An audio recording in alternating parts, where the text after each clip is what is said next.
বিশু, ওরে বিশ্ব, তাড়াতাড়ি ওঠ বাবা, তোর তো মর্তলোকে যেতে হবে, তাড়াতাড়ি চল।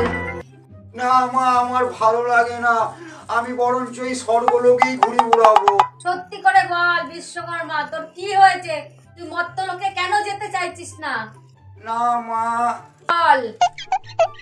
হ্যাঁ, আমি তো তোমার নিজের ছেলে নই, ওই জন্যই। হ্যাঁ খুলে বল। হ্যাঁ, গণেশের বেলায় তো বড় বড় কর্পোরেট, বড় বড় ব্যবসায়ীরা ঘটা করে বিশাল করে গণেশের পুজো করে। আর কার্তিকের বেলায় যেই বাড়িতে বিয়ে হয় অমনি কার্তিকেরও দেখি বড় ঘটা করে কার্তিকের বিয়ে পুজো করে।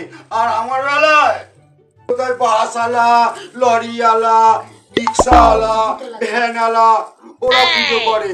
ঠিক আছে, এটাও নয় মেনে নিলাম, কিন্তু ওরা যা পুজোর নামে করে সেইটা আমি আর সহ্য করতে পারছি না মা।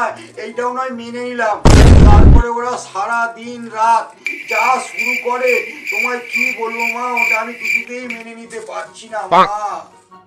জানো মা, সারা দিন সারা রাত ধরে ওরা কি সব ছাই গেলে আর উল্টো পাল্টা বলে বেড়ায়।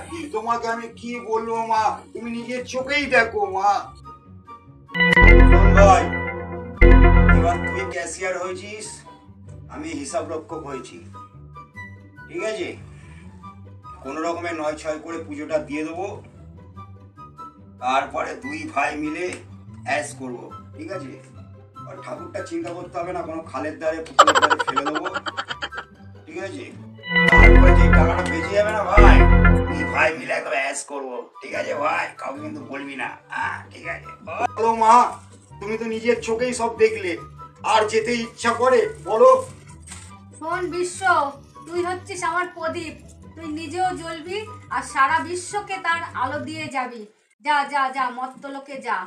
আচ্ছা মা, তোমার আজ্ঞাই পালন করে যাচ্ছি।